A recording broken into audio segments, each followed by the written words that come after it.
I was a youngster, I started coming here, well, for the fairs, but primarily later over to watch the hockey games.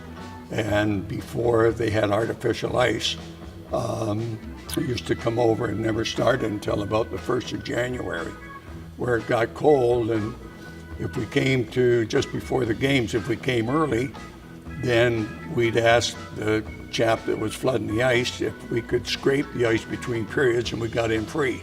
What I remember was playing hockey here back in the 1960 when it was still natural ice, and the old barn was still here at that time, and that was church league hockey, I guess, at the time. I thought that was big league when I was playing there, and with all the bigger, older guys. When they had the natural ice, and the league started up 1st of January, and it was a Legion team. The Legion sponsored it. And there was an Indian chap from Onondaga, up between Onondaga and Middleport. He skated down the river ice every night to play hockey. And then he skated back home after the game. Incredible. I wish I could remember his name, but I can't remember it now. I played hockey here from 1968 to 1970 on a ladies hockey team. It was formed before and continued after I played on it, the Caledonia Diamonds. Not many people heard of us. I'm not even sure if we won a game. Because it was a pretty rickety old building. This was before it was this new, yes, like the new building the that was wonderful. Like it planks. was terrible. It was cold, and but come Friday night, you just went to the Corvair game, and that was it. That's what you did. Wire mesh fencing around the ends and low rafters on both sides, and not that much seating at the time. Well, you would have remembered when they enlarged the ice surface and put the new lobby on. And Yeah, the that new was lobby, and 69. the booth was right down in the front when you came in. But the same people pretty well carried on organizing and working with it. That seemed to be between the Kinsmen and the Lions Club and the volunteers from other walks of life. When the Corvairs got into the playoffs, the thing I remember the most was you had to be over here by 6:30 or 7 o'clock for an 8 o'clock game, or the arena filled up. You just couldn't get in. And there was one of the Corvairs executive would stand outside at 7:30, and people were lined up still trying to get in, and he would say the arena is full and there's no more room, but if you want to go in, you take your chances, but there's no refund. So people would come in anyhow, and Ed Dietz, he took the money at the gate for years and years, and people were walking back out saying, I want my money back, they won't give me my money back, there's no room. But I married a Corvair, and he was quite famous because 50 years ago next April, the Caledonia Junior D Corvairs won the Ontario Championship. And it was the old arena, and people were hanging from the rafters, cheering the Corvairs. And they were the wonderful days because then the boys got on the fire truck and went around town, and it was just a huge party. And they've been famous now for the last 50 years because of that. Remember the year that Corvair dressing room was up there, and all the executive, we used to stand up around the top there. And the year they were playing that 7th deciding game with Hamilton Fin Cups, the owners of the Fin Cups, there was no place to, so one of the executives let them come up to stand up there, and I thought there was going to be a war, like letting them come up there, like holy cow. Here, where there's glass, there was nothing. So I remember as a kid putting my chin basically around the top of the boards, and junior hockey players coming through. Pretty well followed the Corvairs all the way through their years that they won the Junior D Championship and C Championship. And the intermediate team? Yes, the intermediate team won an all-Ontario championship the one year. Yeah, this place, as my dad had alluded to earlier, was so jammed. Myself, as a 10-year-old, was in the rafters on the far side of the rink from us. There's 8 rafters, and there was myself and 7 buddies in those rafters watching the game because there was just no other place to go. Like back in '75, that championship, the streaker, I'll never forget that. When that streaker came out, that was unreal. It was almost, he came running out of the runway down where their dressing room was, all the way out to the blue line, and then back in again. He had a ski mask on, and that was, and a parachute, running shoe. That was it. And then, like I said, as we turned out, it was the trainer for that junior hockey team. when people came out, you came to the rink, and especially on Friday nights, a bad crowd was 1,000 people. That's so right. basically this place was full, It was comfortably full. full. The atmosphere in here, incredible. In the wintertime, this was the center of town. A lady from Burford came in and she'd say, "Let's go, Burford!"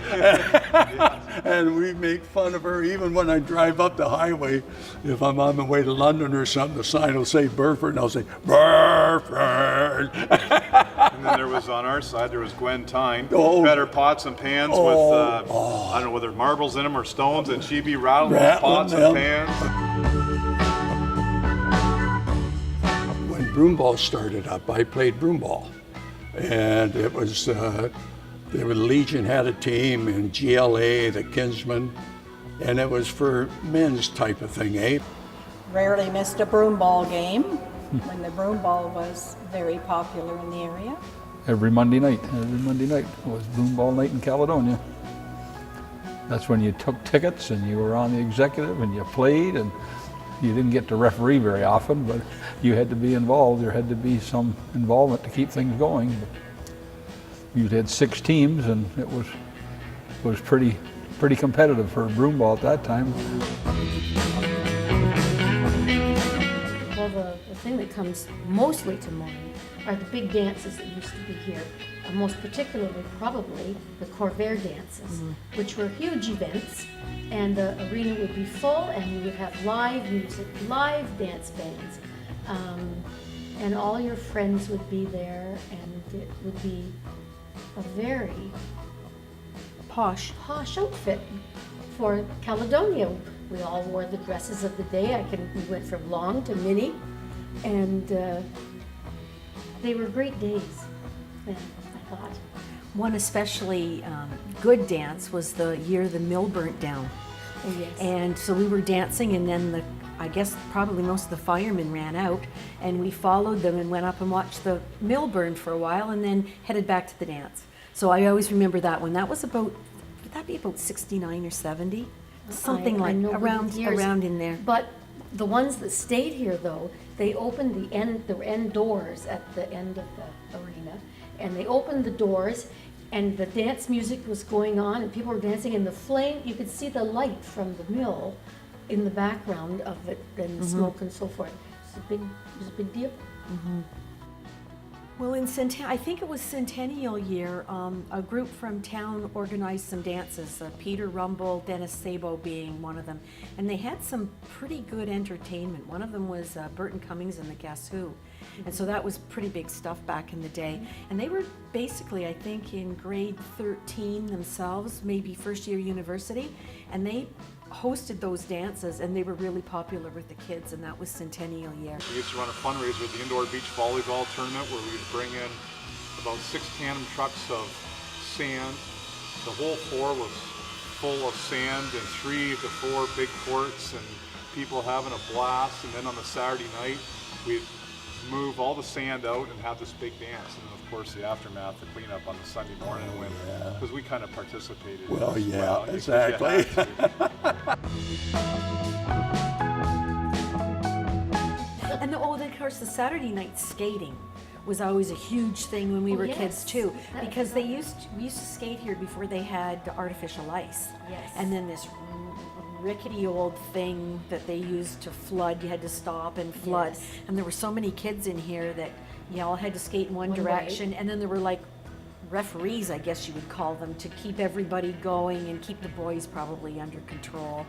And Yes, but and that you was had- Saturday night You skating. could only go around clockwise for so long, and then everything stopped, and then you had to reverse directions, and you all stayed with the flow.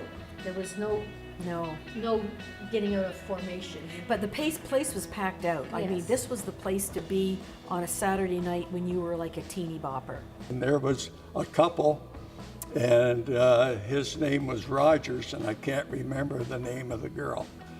They came to every figure skating, like free skating, public skating, and they danced in a tandem.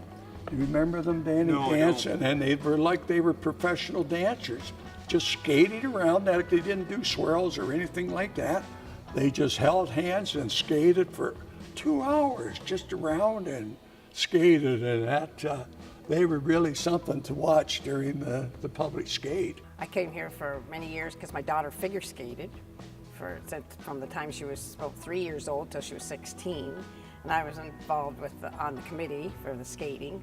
It was always exciting at Hakawaka. That was a skating competition of Haldeman County, you know, and with Heather won a medal, and she did win quite a few medals, so that made me always proud. Cayuga, Caledonia, Hagersville, Oswego, Waterford, and it went from one arena to another. And the one year I guess I convened the one that was here, and it's quite a bit. You know, you have a lot of competitors, and the kids get so excited, and they look so beautiful with their figure skating dresses on.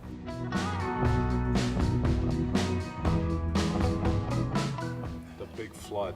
that Oh, held gosh, this yes. it was all the way up and over Yeah. Caithness Street. So the Yeah. whole fairgrounds, the rink, all the way up in the spring, it was all the way across Caithness Street. Yeah, I remember that. yeah. It was just to the sidewalk, Yeah. right in the front of the Oh, it United was Church. huge. It was huge. Yeah, I remember that. Yeah. That's I remember about this facility 'cause Yeah. before they Yeah. improved the dam system and everything. It flooded out, and fish came in and everything. It was a mess.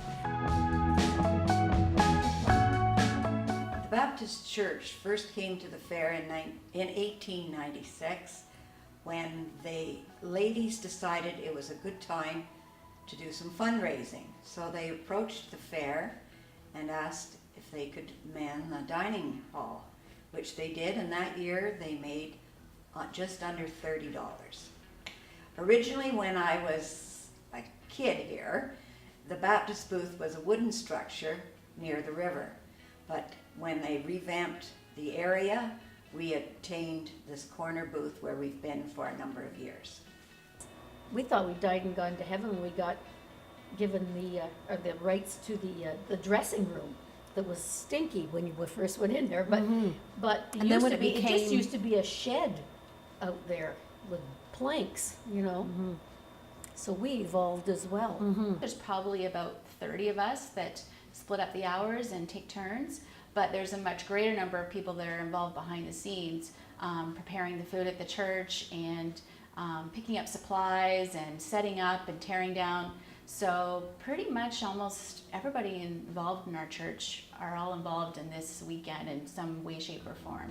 No fair was ever complete without stopping at the Baptist booth for your hot dog and your piece of pie. That's what you did. We plan on making just under 100 pies, and they're all baked at the church according to the Board of Health rules. And last year we didn't have one piece left. The Baptist right Yeah, here. Baptist, old dressing room number, well, it was 4 that we always called Yeah. it. And they always had that for the Yeah. fair, because you always went there, you Always had great went there. food. Oh, they made great food. Yeah. We see all the action pretty much around us. We feel like we're kind of in the hub of all the activities here. And so it's fun just to watch and serve people and kind of look out and see all the bodies of people moving around and with their children and people meeting up with each other that they maybe haven't seen for years and greeting each other. A few years ago, we had a very stormy, windy weekend. And this place in this area becomes almost like a wind tunnel. So we had some issues with having to batten down the hatches a couple of times because everything was blowing around inside, and we had to take the windows down and serve out of one side where we weren't catching the wind quite as much. They'd arranged for the musical ride. This is just not that long ago. And the horses, they made the I think maybe the fair board members had to make the semi-stalls for them. And the horses were boarded in here. And then we were allowed to come in afterwards and we could talk to the RCMP that were looking after the horses, and we'd get up quite close and personal with them, and they were beautiful. There is the church service on Good Friday for all the churches in Caledonia and the area. The Country and Western Music Festival that's put on here on Labor Day weekend. And also they had, do they still have the extravaganza here? On Egg, the children come, and the kids who've never seen a chicken or have no idea what a cow does and are amazed where they get milk from. It's always very interesting, I think. The first designer bag bingo. I could not believe what I was seeing. It was amazing and wonderful. Well, the fair was the biggest thing in our Yes. lives Yes. with our parents, because like from a young age, everything was the fair. So my dad's birthday was the end of September, but it was virtually never celebrated because the preparations for the fair were always underway. So Correct. as soon as milking was done, or he was up here during the day and then back up here at night to get ready, and then Yes. we just basically lived at the fair. We'd just seek out, when we ran out of money, we'd go beg for a little bit more. Back So- to the offices till either mom or dad came in from whatever they were doing. That's what you did. And I don't know if you remember this, but the fair was such a big deal that we all got new outfits to wear to the fair. Oh, I don't remember that. Well, I did. Oh, but you were special. I know. Mom always liked you best. And I guess first things I remember when we were joined as junior executive, they called us, was Ron Howden and Dennis Peart and myself. And I guess I'm not sure if that was before '62. We came down with all our fathers, and everybody came in for the week of the fair, and everybody farmed at that time. And when you had bees, the place was full of men and their sons and whoever helping set up and get things going. And you always had to go uptown for lunch every day, and had to go to the Exchange Hotel and then on to the Niagara restaurant for some Chinese food. That was a staple of the fair life for that week before the fair. Every year, my father would take the hay wagon back to the bush, with a big tree. And he and my grandfather, Bain, Arthur Bain, would trim branches. And it seems to me the leaves changed color faster then, because we pretty well had colored leaves in the arena all the time. And they brought up branches and they decorated the arena, drill hall, with all of these branches of colored leaves all around. That was the decoration. And I can remember my father taking up wagon loads of the branches that he and Grandpa had chosen from the bush. And now, maybe someone would dispute this, but I don't know, but I have always been told that my grandfather Bain and his brother-in-law Harry Young were the ones who came up with the idea about decorating the hall with the branches, and then Grandpa and Dad kept up that thing. I guess probably it was my mother. She decided she thought she should enter her baking and a lot of canning, and she also did a lot of needlework and knitting and sewing, and she enjoyed it, and so we thought, well, I might as well give it a kick. So Our hired hand won the Lazy Boy chair one year. Yes, but he ended up in jail the same time. He had a drinking problem. Sid, we loved him. We loved him, yes, we loved him. Mom was putting in a whole lot of stuff, so my sister and I, we decided we'd put in a few things. And I remember I put my Johnny cake in and won first prize. And that was exciting. So, and better yet, you could sell it then after the fair, so I made another 50 cents beside the prize money. Also, it was the place to be seen on Caledonia Fair on Friday night. Hordes of people, teenagers and whatever, would be here on Friday night. And this is where you came with your date, and you saw everybody under the sun, even though you'd seen them at school too that day. But you came, and that was a big social event. The main thing I enter is my pies, because after I got married, I never made pies until I got married, and then my pie crust is very flaky. So then I thought I would like to try to beat one of these ladies. That's not a good thing to say. And so I got my raspberry pie, got first prize. So now I put canning, my pickles in, and strawberry jam, raspberry jam, and I also put in some flowers. I think I enjoy judging morning the most. Just seeing the exhibits, they're new and bright, and watching a judge place the exhibits and then arranging them, making sure the book is filled out. I have to start very early in the morning to get my pies cooked because I want them fresh, and so my kitchen table is full, and probably the dining room table is full, and I have different things sitting here and there, yeah. But you're always thrilled to come into the hall. It looks so beautiful, and it was so full, and it was so decorated, and everybody's work was so lovely, I thought, And that was so nice with the new arena. And of course then the fair looks so much better because the facility around it was so much better too. I can hardly wait to get here actually because it doesn't open till 4 o'clock, and I'm always trying to get here a little sooner, but the hall looks so beautiful on Thursday. That, to me, that's the night that people should come. Another memory with Mom coming over here when we were 4, 5, 6 years old, knee-high to a grasshopper, and had to go through the exposition hall, this place, to look at, you're like 4, 5, 6, and even 8 years old, and you're going, Mom, get me to the rides. I need the Midway. And it's like, oh, did you see who just won that? Yeah. She just won for her preserve. My first recollection of being in this building, well, it was actually the old arena. After the fair on Saturday night, I was amazed and concerned at how quickly things disappeared, and within 20 minutes one would never have known there was a fair here. One year I did win the Baked Queen Special, which is accumulation of things, so I was pretty tickled about that. But the fair always seemed, it evolved at the same time. It seemed to have new ways of setting exhibits up, and the old building was set up one way, but the exhibits were always a focal point in the old arena or the exhibition hall.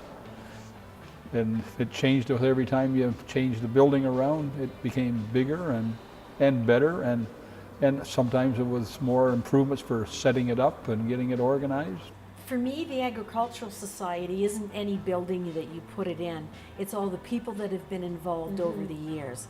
So the fun that we had and the people that you met and the fun that you had at the fair, with your parents being so involved in something and meeting everybody, and the 4-H, I did calves, like the 4-H calf club, and all of that is more, it's more than the building. It just seemed like there was all the old people, old friends came back every year, year after year, and you'd see people you hadn't seen maybe in 10 years, and you might see them for a few years at a time. It just renewing old acquaintanceships, a lot of it. So this was Dad's centennial hat, and this is him in it. And this is just in our kitchen at home, and he's goofing off. So I don't know if you can see that, Jody. it's a little big. So we want to say who wore it best. But it was lots of fun, and I forgot to bring his Stetson. Yeah, because that's it. They all every year or several times they had themes and so forth. And one year it was, well, not one year, they wore them for a few years, I think, the Stetsons. I think that some of the changes I remember is the amount of work that is required of all the fair members and fair helpers. When I first started, there were no assigned duties. The ladies would come and patrol the hall as their own schedule allowed them to. A few years later, we brought in the idea that we needed to have someone always patrolling the hall for people to ask questions of particularly.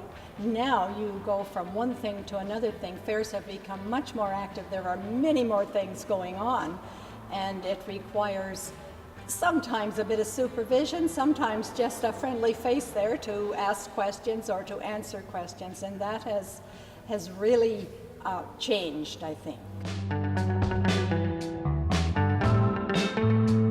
We haven't really decided what our future's going to look like. It'll be a sad day on the Saturday night when we close the food booth down for the last time, but it's a lot of work too, but it doesn't matter. Your fundraisers are a lot of work, and it's our primary fundraiser. So we'll have to really think through that and decide on what our next endeavor will be. Well, we certainly wanted to thank the people that have supported us for these 122 years. I figured it out last night.